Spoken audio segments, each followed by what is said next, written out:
ಕುಲು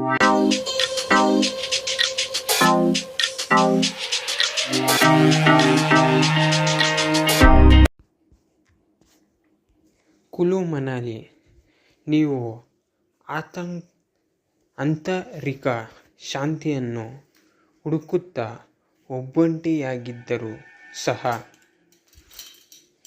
ನಿಮ್ಮ ಆತ್ಮೀಯ ಸ್ನೇಹಿತರೊಂದಿಗೆ ಸಮಯ ಪ್ರವಾಸ ಅಥವಾ ನಿಮ್ಮ ಪ್ರೀತಿಪಾತ್ರರೊಂದಿಗೆ ಮಧುಚಂದ್ರ. ಮನಾಲಿ ಮತ್ತು ಅದರ ಪರ್ವತಗಳು ನಿಮ್ಮನ್ನು ಎಂದಿಗೂ ಆಕರ್ಷಿಸುವುದಿಲ್ಲ. ಆದ್ದರಿಂದ ಮನಾಲಿಯಲ್ಲಿ ಭೇಟಿ ನೀಡಲು ಅತ್ಯುತ್ತಮ ಸ್ಥಳಗಳ ಪಟ್ಟಿ ಇಲ್ಲಿದೆ. ಬೆಟ್ಟದ ಪಟ್ಟಣವು ಅಲೆದಾಡುವ ಹೃದಯಗಳಿಗೆ ಸ್ವರ್ಗವಾಗಿದೆ. ಇದು ಪ್ರಪಂಚದ ಈ ಭಾಗದಲ್ಲಿ ವಿಶಿಷ್ಟವಾದ ಸಾಂಸ್ಕೃತಿಕ ರತ್ನಗಳನ್ನು ಸಹ ಹೊಂದಿದೆ. ನೀವು ಹಿಮಾಚಲ ಪ್ರದೇಶದ ಈ ಹಿಮಾಲಯನ್ ಕಡಲತೀರದ ರೆಸಾರ್ಟ್ಗೆ ಪ್ರವಾಸವನ್ನು ಯೋಜಿಸುತ್ತಿದ್ದರೆ ಮನಾಲಿಯಲ್ಲಿ ಭೇಟಿ ನೀಡಲು ಟಾಪ್ 25 ಸ್ಥಳಗಳು ಇಲ್ಲಿವೆ. ಹಿಡಿಂಬಾ ದೇವಾಲಯ, ಹಿಡಿಂಬಾ ದೇವಿ ದೇವಾಲಯ ಮತ್ತು ದುಂಗಾರಿ ದೇವಾಲಯ ಎಂದು ಕರೆಯುತ್ತಾರೆ. ಮಹಾರಾಜ ಬಹದ್ದೂರ್ ಸಿಂಗ್ ಈ ಪ್ರಾಚೀನ ದೇವಾಲಯವನ್ನು 1553ರಲ್ಲಿ ನಿರ್ಮಿಸಿದ್ದರು. ಇದು ಭೀಮನ ಪತ್ನಿ ಹಿಡಿಂಬಾ ದೇವಿಯ ದೇವಾಲಯ. ಈ ಅಭಯಾರಣ್ಯದ ಮರದ ವಾಸ್ತುಶಿಲ್ಪವು ನೀವು ದೇಶದಲ್ಲಿ ಕಾಣುವ ಹೆಚ್ಚಿನ ಹಿಂದೂ ದೇವಾಲಯಗಳಿಗಿಂತ ಬಹಳ ಭಿನ್ನವಾಗಿದೆ. ಹಿಡಿಂಬಾ ದೇವಿಯ ಮಗ ಘಟೋತ್ಕಚನಿಗೆ ಮೀಸಲಾಗಿರುವ ಮತ್ತೊಂದು ದೇವಾಲಯವು ಆವರಣದಲ್ಲಿದೆ.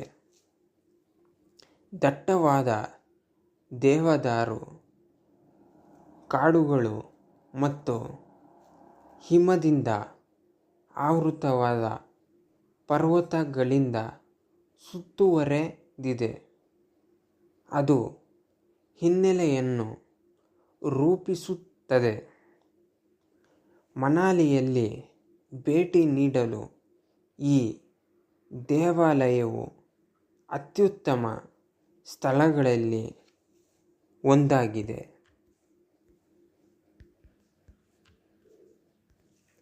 ಇನ್ನು ಎರಡನೇ ವಿಷಯಕ್ಕೆ ಬಂದರೆ ಸೋಲಾಂಗ್ ಕಣಿವೆ ಸಾಹಸ ಮತ್ತು ಕ್ರೀಡಾ ಪ್ರಿಯರಿಗೆ ಸ್ವರ್ಗವಾಗಿದೆ. ನೀವು ಇಲ್ಲಿರುವಾಗ ನೀವು ಸ್ಕೀಯಿಂಗ್ ಅಥವಾ ಸ್ನೋಮೊಬೈಲ್ ಮೂಲಕ ಅನ್ವೇಷಿಸುವ ಮೂಲಕ ನಿಮ್ಮ ಕೌಶಲ್ಯಗಳನ್ನು ಪರೀಕ್ಷಿಸಬಹುದು. ಹವಾಮಾನವು ಬೆಚ್ಚಗಾದಾಗ ಜನರು ಜೋಗಿಂಗ್ ಮತ್ತು ಪ್ಯಾರಾಗ್ಲೈಡಿಂಗ್ಗೆ ಸೇರುತ್ತಾರೆ. ನೀವು ಕೇಬಲ್ ಕಾರನ್ನು ತೆಗೆದುಕೊಂಡು ಹಿಮಾಲಯದ ಆಕರ್ಷಕ ನೋಟವನ್ನು ಆನಂದಿಸಬಹುದು. ನೀವು ಹಿಮ ಕ್ರೀಡೆಗಳು ಮತ್ತು ಚಟುವಟಿಕೆಗಳನ್ನು ಹುಡುಕುತ್ತಿದ್ದರೆ ಚಳಿಗಾಲವು ಭೇಟಿ ನೀಡಲು ಉತ್ತಮ ಸಮಯ.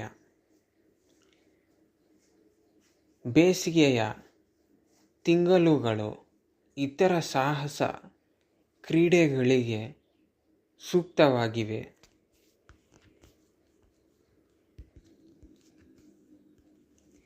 ಇನ್ನು ಮೂರನೇ ವಿಷಯಕ್ಕೆ ಬಂದರೆ ಜೋಗಿನಿ ಜಲಪಾತ.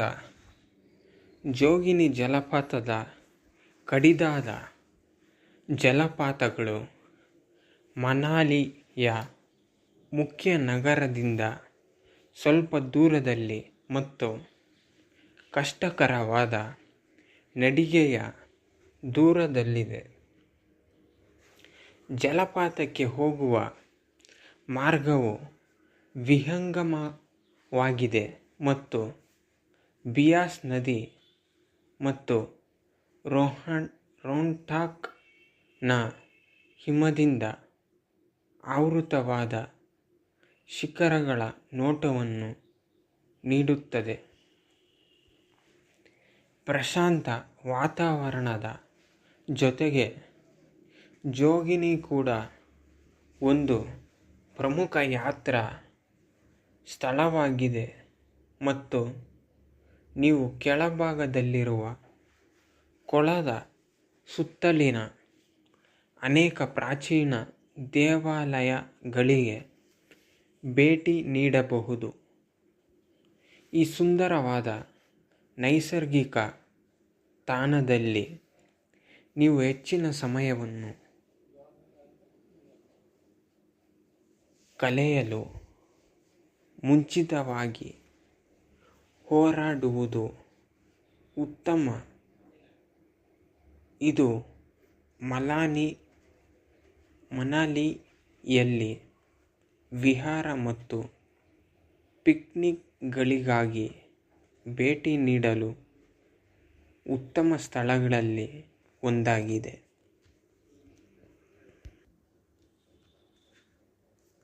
ಇನ್ನು ನಾಲ್ಕನೇ ವಿಷಯಕ್ಕೆ ಬಂದರೆ ಮನು ದೇವಾಲಯ. ಮನು ದೇವಾಲಯವು ತನ್ನ ಹೆಸರನ್ನು ಹೊಂದಿರುವ ವೃದ್ಧ ಕೃಷಿಗೆ ಸಮರ್ಪಿತವಾಗಿದೆ. ಈ ದೇವಾಲಯದ ಪಗೋಡಾ ಶೈಲಿಯ ವಾಸ್ತುಶಿಲ್ಪವು ಆಳವಾದ ಕಣಿವೆಗಳು ಮತ್ತು ಪರ್ವತ ಶಿಖರಗಳ ನಡುವೆ ಎದ್ದು ಕಾಣುತ್ತದೆ. ಇದು ಪೋಸ್ಟ್ಕಾರ್ಡ್ಗೆ ಯೋಗ್ಯವಾದ ಹಿನ್ನೆಲೆಯನ್ನು ರೂಪಿಸುತ್ತದೆ. ದೇವಾಲಯಕ್ಕೆ ಹೋಗಲು ನೀವು ಸ್ವಲ್ಪ ನಡೆಯಬೇಕಾಗುತ್ತದೆ, ಆದರೆ ಮೇಲಿನಿಂದ ಬರುವ ನೋಟ ಮತ್ತು ಪರಿಣಾಮವಾಗಿ ಉಂಟಾಗುವ ಆಧ್ಯಾತ್ಮಿಕ ಕಂಪನಗಳು ನಿಮ್ಮ ಎಲ್ಲ ಪ್ರಯತ್ನಗಳಿಗೆ ಯೋಗ್ಯವಾಗಿವೆ. ಐದನೇ ವಿಷಯಕ್ಕೆ ಬಂದರೆ ಮನಾಲಿ ಗೊಂಪಾ ಅಲಂಕೃತ ವಿನ್ಯಾಸ ಮತ್ತು ಸರ್ವೋತ್ಕೃಷ್ಟ ಟಿಬೆಟಿಯನ್ ವಾಸ್ತುಶಿಲ್ಪವು ಮನಾಲಿ ಗೊಂಪಾ ಎಂದು ಕರೆಯಲ್ಪಡುವ ಗದಾನ್ ತೆಕ್ಸೋಕ್ಲಿಂಗ್ ಗೊಂಪಾವನ್ನು ಮನಾಲಿಯ ಅತ್ಯುತ್ತಮ ತಾಣಗಳಲ್ಲಿ ಒಂದನ್ನಾಗಿ ಮಾಡುತ್ತದೆ. 1960ರ ದಶಕದಲ್ಲಿ ಟಿಬೆಟಿಯನ್ ನಿರಾಶ್ರಿತರಿಂದ ನಿರ್ಮಿಸಲ್ಪಟ್ಟ ಈ ಮಠವು ನಿಮಗೆ ಶಾಂತಿಯುತ ವಾತಾವರಣ ಮತ್ತು ಸಾಟಿಯಿಲ್ಲದ ಆಧ್ಯಾತ್ಮಿಕ ವಾತಾವರಣವನ್ನು ಆನಂದಿಸಲು ಅನುವು ಮಾಡಿಕೊಡುತ್ತದೆ.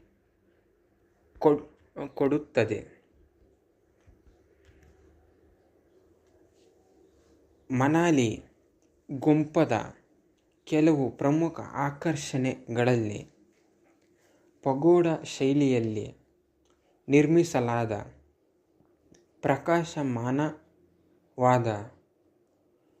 ಬಣ್ಣಗಳು ಮತ್ತು ಛಾವಣಿಗಳನ್ನು ಹೊಂದಿರುವ ಪ್ರಮುಖ ಬೌದ್ಧ ಘಟನೆಗಳನ್ನು ಚಿತ್ರಿಸುವ ಸೊಗಸಾದ ಭಿತ್ತಿಚಿತ್ರಗಳು ಸೇರಿವೆ.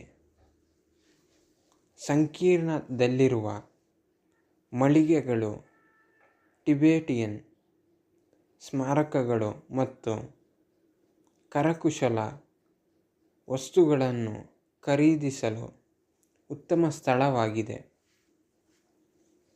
ಇನ್ನು 6ನೇ ವಿಷಯಕ್ಕೆ ಬಂದರೆ, ಭೃಗು ಸರೋವರ.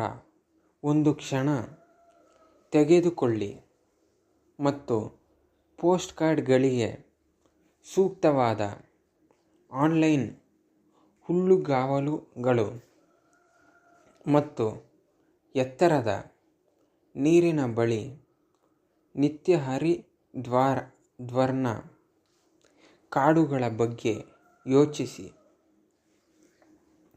ಸರಿ, ನೀವು ಮನಾಲಿಯ ಅತ್ಯುತ್ತಮ ಚಾರಣತಾಣಗಳಲ್ಲಿ ಒಂದಾದ ಭೃಗು ಸರೋವರವನ್ನು ಕಲ್ಪಿಸಿಕೊಂಡಿದ್ದೀರಿ. ಸರೋವರವು ಸಮುದ್ರ ಮಟ್ಟದಿಂದ 4000 ಮೀಟರ್ಗಳಿಗಿಂತ ಹೆಚ್ಚು ಎತ್ತರದಲ್ಲಿರುವ ಕಾರಣ ನೀವು ವಿಹಾರಕ್ಕೆ ಹೋದರೆ ಸಣ್ಣ ಒಗ್ಗಿಕೊಳ್ಳುವಿಕೆ ಅಗತ್ಯ. ಪೀರ್ ಪಂಜಾಲ್ ಪರ್ವತ ಶ್ರೇಣಿಯ ಭೂದೃಶ್ಯ ಮತ್ತು ವಿಹಂಗಮ ನೋಟಗಳು ಈ ಸ್ಥಳಕ್ಕೆ ಹೆಚ್ಚಿನ ಪ್ರವಾಸಿಗರನ್ನು ಆಕರ್ಷಿಸುತ್ತವೆ. ಇನ್ನು 7ನೇ ವಿಷಯಕ್ಕೆ ಬಂದರೆ, ಅರ್ಜುನ ಗುಹೆ. ಮನಾಲಿ ಬಿಯಾಸ್ ನದಿಯ ತಲೆತಿರುಗುವ ಪ್ರವಾಹಗಳ ಬಳಿ ಇರುವ ಅರ್ಜುನ ಗುಹೆಯು ಮಹಾಭಾರತದ ಹಿಂದೂ ಮಹಾಕಾವ್ಯದ ಪೌರಾಣಿಕ ಇತಿಹಾಸದೊಂದಿಗೆ ಸಂಬಂಧಿಸಿದೆ. ದಂತಕಥೆಯ ಪ್ರಕಾರ ಪಾಂಡವ ಸರೋವರರಲ್ಲಿ ಒಬ್ಬನಾದ ಅರ್ಜುನ ಇಲ್ಲಿ ಧ್ಯಾನ ಮಾಡುತ್ತಿದ್ದ. ಮನಾಲಿಯ ಬಳಿಯ ಪಿಕ್ನಿಕ್ಗೆ ಸೂಕ್ತವಾದ ಸ್ಥಳಗಳಲ್ಲಿ ಒಂದಾದ ಅರ್ಜುನ ಗುಹೆಯು ಸುತ್ತಮುತ್ತಲಿನ ಬೆಟ್ಟಗಳು ಮತ್ತು ಕಣಿವೆಗಳ ಉಸಿರುಕಟ್ಟುವ ನೋಟವನ್ನು ನೀಡುತ್ತದೆ. ಗುಹೆಯ ಬಳಿಯಿರುವ 2 ಪ್ರಮುಖ ಆಕರ್ಷಣೆಗಳಾದ ಕುಂಟ್ ಬಯೋ ಸರೋವರ ಮತ್ತು ಕುಂತಿ ಮಾತಾ ದೇವಾಲಯಕ್ಕೂ ನೀವು ಭೇಟಿ ನೀಡಬಹುದು. ಇನ್ನು 8ನೇ ವಿಷಯಕ್ಕೆ ಬಂದರೆ, ವನ್ ವಿಹಾರ್. ಮನಾಲಿ ನಗರದ ಬೋಹಿಮಿಯನ್ ಸುತ್ತಮುತ್ತಲಿನ ಪ್ರದೇಶಗಳಲ್ಲಿ ನೀವು ನೆಮ್ಮದಿಯ ಕ್ಷಣಗಳನ್ನು ಹುಡುಕುತ್ತಿದ್ದರೆ ವನ್ ವಿಹಾರ್ ಪಾರ್ಕ್ನಲ್ಲಿ ಒಂದು ಸಣ್ಣ ನಡಿಗೆಯನ್ನು ಶಿಫಾರಸು ಮಾಡಲಾಗಿದೆ. ಮನಾಲಿಯ ಅತ್ಯಂತ ಜನಪ್ರಿಯ ಆಕರ್ಷಣೆಗಳಲ್ಲಿ ಒಂದಾದ ವನ್ ವಿಹಾರ್ ಹಚ್ಚ ಹಸಿರಿನ ಮತ್ತು ಆಕಾಶವನ್ನು ಮುಟ್ಟುವ ಮರಗಳನ್ನು ಹೊಂದಿರುವ ಸಾರ್ವಜನಿಕ ಉದ್ಯಾನವನವಾಗಿದೆ. ನೀವು ದೋಣಿಯಲ್ಲಿ ಇಲ್ಲಿ ಜಲಾಶಯದ ಸುತ್ತಲೂ ಚಲಿಸಬಹುದು. ಪಕ್ಷಿ ವೀಕ್ಷಕರು ಉದ್ಯಾನವನದಲ್ಲಿ ಸ್ಥಳೀಯ ಪ್ರಭೇದಗಳನ್ನು ವೀಕ್ಷಿಸುವುದನ್ನು ಮೆಚ್ಚುತ್ತಾರೆ, ವಿಶೇಷವಾಗಿ ಬೆಳಿಗ್ಗೆ. ಇನ್ನು 9ನೇ ವಿಷಯಕ್ಕೆ ಬಂದರೆ, ನೀಂಗ್ ಮಾಪದ ಹಿಮಾಲಯದ ಬೌದ್ಧ ದೇವಾಲಯ. ಮನಾಲಿಯ ನೀಂಗ್ ಮಾಪ ಬೌದ್ಧ ದೇವಾಲಯದ ವಿಶ್ರಾಂತಿ ಮೌನವು ಅತ್ಯಂತ ಪ್ರಕ್ಷುಬ್ಧ ನರಗಳನ್ನು ಸಹ ಶಮನಗೊಳಿಸುತ್ತದೆ. ಈ ಸ್ವರ್ಗದಂತಹ ಶಾಂಗ್ರಿ-ಲಾ ಗದ್ದಲದ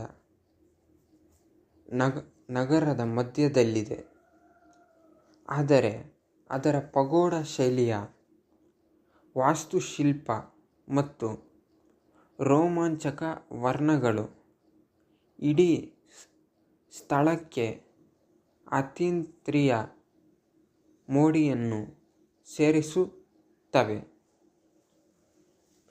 ನೀವು ಇಲ್ಲಿರುವಾಗ ಪ್ರಾರ್ಥನಾ ಚಕ್ರಗಳನ್ನು ತಿರುಗಿಸಲು ಮತ್ತು ಶಾಕ್ಯಮುನಿ ವಿಗ್ರಹ ಮತ್ತು ಭಿತ್ತಿಚಿತ್ರಗಳನ್ನು ಮೆಚ್ಚಿಕೊಳ್ಳಲು ಮರೆಯದಿರಿ.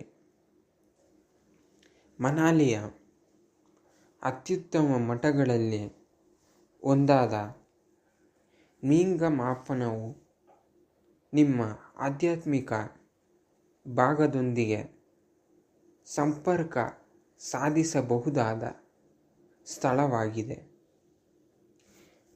ಇನ್ನು 10ನೇ ವಿಷಯಕ್ಕೆ ಬಂದರೆ, ಗ್ರೇಟ್ ಹಿಮಾಲಯ ರಾಷ್ಟ್ರೀಯ ಉದ್ಯಾನವನ. ಮನಾಲಿ ಮತ್ತು ಸುತ್ತಮುತ್ತಲಿನ ಪ್ರದೇಶಗಳಲ್ಲಿ ಭೇಟಿ ನೀಡಲು ಅತ್ಯುತ್ತಮ ಸ್ಥಳಗಳಲ್ಲಿ ಒಂದೆಂದು ಪರಿಗಣಿಸಲಾದ ಗ್ರ್ಯಾಂಡ್ ಹಿಮಾಲಯನ್ ರಾಷ್ಟ್ರೀಯ ಉದ್ಯಾನವು ಯುನೆಸ್ಕೋ ವಿಶ್ವ ಪಾರಂಪರ್ಯ ತಾಣವಾಗಿದೆ. ಈ ಉದ್ಯಾನವನವು 209ಕ್ಕೂ ಹೆಚ್ಚು ಪಕ್ಷಿ ಪ್ರಭೇದಗಳು, 31 ಸಸ್ತನೀಯ ಪ್ರಭೇದಗಳು ಮತ್ತು 1,000 ಸಸ್ಯಗಳನ್ನು ಒಳಗೊಂಡಂತೆ ಅನೇಕ ಅಪರೂಪದ ಪ್ರಭೇದಗಳಿಗೆ ನೆಲೆಯಾಗಿದೆ. ಹಿಮ್ಮೆಟ್ಟುತ್ತಿರುವ ಹಿಮಚಿರತೆ ಇಲ್ಲಿ ಪ್ರಮುಖ ಪರಭಕ್ಷಕವಾಗಿದೆ ಮತ್ತು ಹಿಮಾಲಯದ ಥಾರ್ ಜನಸಂಖ್ಯೆ ಮತ್ತು ಕಂದು ಕರಡಿಗಳಿವೆ. ಛಾಯಾಗ್ರಾಹಕರು ಇಡೀ ಭೂಪ್ರದೇಶವನ್ನು ಸುತ್ತುವರೆದಿರುವ ಕಾಡು ಹೂವುಗಳು ಮತ್ತು ಹಿಮನದಿ ಕಣಿವೆಗಳನ್ನು ಸೆರೆಹಿಡಿಯಲು ಇಷ್ಟಪಡುತ್ತಾರೆ. ನೀವು ರಾಷ್ಟ್ರೀಯ ಉದ್ಯಾನವನದ ಗೊತ್ತುಪಡಿಸಿದ ಪ್ರದೇಶಗಳಲ್ಲಿ ಪಾದಯಾತ್ರೆ ಮತ್ತು ಕ್ಯಾಂಪಿಂಗ್ನಂತಹ ಕೆಲವು ಯೋಜಿತ ನೈಸರ್ಗಿಕ ಚಟುವಟಿಕೆಗಳಲ್ಲಿ ಭಾಗವಹಿಸಬಹುದು. ಉದ್ಯಾನವನಕ್ಕೆ ಪ್ರವೇಶಿಸಲು ಮುಂಚಿತವಾಗಿ ಪರವಾನಗಿಗಳನ್ನು ಪಡೆಯಬೇಕು ಮತ್ತು ಉದ್ಯಾನವನವು ಅನೇಕ ಸರಳ ಆದರೆ ಯೋಗ್ಯವಾದ ವಸತಿ ಆಯ್ಕೆಗಳನ್ನು ನೀಡುತ್ತದೆ. ನೀವು ಇಲ್ಲಿರುವಾಗ ತೀರ್ಥನ್ ಕಣಿವೆಗೆ ಭೇಟಿ ನೀಡಲು ಮರೆಯಬೇಡಿ. ಇನ್ನು 11ನೇ ವಿಷಯಕ್ಕೆ ಬಂದರೆ, ಗೌರಿಶಂಕರ್ ದೇವಸ್ಥಾನ. ಮನಾಲಿ ಗೌರಿ ಶಂಕರ್ ದೇವಸ್ಥಾನವು ಶಿಖರ ವಾಸ್ತುಶಿಲ್ಪ ಶೈಲಿಗೆ ಹೆಸರುವಾಸಿಯಾಗಿದೆ. ಇದು ಕಲ್ಲಿನ ಗೋಡೆಗಳ ಮೇಲಿನ ಹಲವಾರು ಶಿಲ್ಪಗಳಿಗೂ ಹೆಸರುವಾಸಿಯಾಗಿದೆ. 12ನೇ ಶತಮಾನದಲ್ಲಿ ಹುಟ್ಟಿಕೊಂಡ ಈ ದೇವಾಲಯ ಗುರ್ಜರ ಪ್ರತಿಹಾರ ಸಂಪ್ರದಾಯಗಳು ಶಿವನಿಗೆ ಅರ್ಪಿತವಾದ ಕೊನೆಯ ರಚನೆಯಾಗಿದೆ. ಗೋಡೆಗಳ ಮೇಲಿನ ಕೆತ್ತನೆಗಳು ವಿವಿಧ ದೇವತೆಗಳು ಮತ್ತು ಇತರ ಪವಿತ್ರ ಲಕ್ಷಣಗಳನ್ನು ಪ್ರತಿನಿಧಿಸುತ್ತವೆ. ಹಚ್ಚ ಹಸಿರಿನ ಸಸ್ಯವರ್ಗದಿಂದ ಸುತ್ತುವರೆದಿರುವ ಗೌರಿಶಂಕರ್ ದೇವಾಲಯವು ಮನಾಲಿಯ ಪ್ರಮುಖ ದೇವಾಲಯಗಳಲ್ಲಿ ಒಂದಾಗಿದೆ. ಇನ್ನು ಕೊನೆಯದ್ದು 12ನೇ ವಿಷಯಕ್ಕೆ ಬಂದರೆ,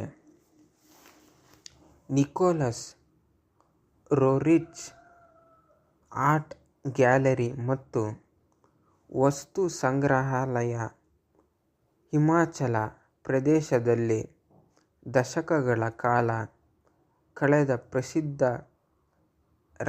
ರಷ್ಯನ್ ಕಲಾವಿದನ ಹೆಸರನ್ನು ಇಡಲಾಗಿದೆ. ಕ್ರಾಂತಿಯಿಂದ ಪಾರಾದ ನಂತರ ನಿಕೋಲಸ್ ರೋರಿಚ್ ಆರ್ಟ್ ಗ್ಯಾಲರಿ ಮತ್ತು ವಸ್ತು ಸಂಗ್ರಹಾಲಯವು ಅವರ ಕಲಾತ್ಮಕ ಗೌರವಗಳನ್ನು ಆಚರಿಸುತ್ತದೆ. ಇಲ್ಲಿ ಪ್ರದರ್ಶಿಸಲಾದ ಕಲಾಕೃತಿಗಳಲ್ಲಿ ಕಲಾವಿದನ ಅಪರೂಪದ ಛಾಯಾಚಿತ್ರಗಳು, ಭೂದೃಶ್ಯ ವರ್ಣಚಿತ್ರಗಳು ಮತ್ತು ಸ್ಥಳೀಯ ಜನಸಂಖ್ಯೆಯ ಭಾವಚಿತ್ರಗಳು ಸೇರಿವೆ.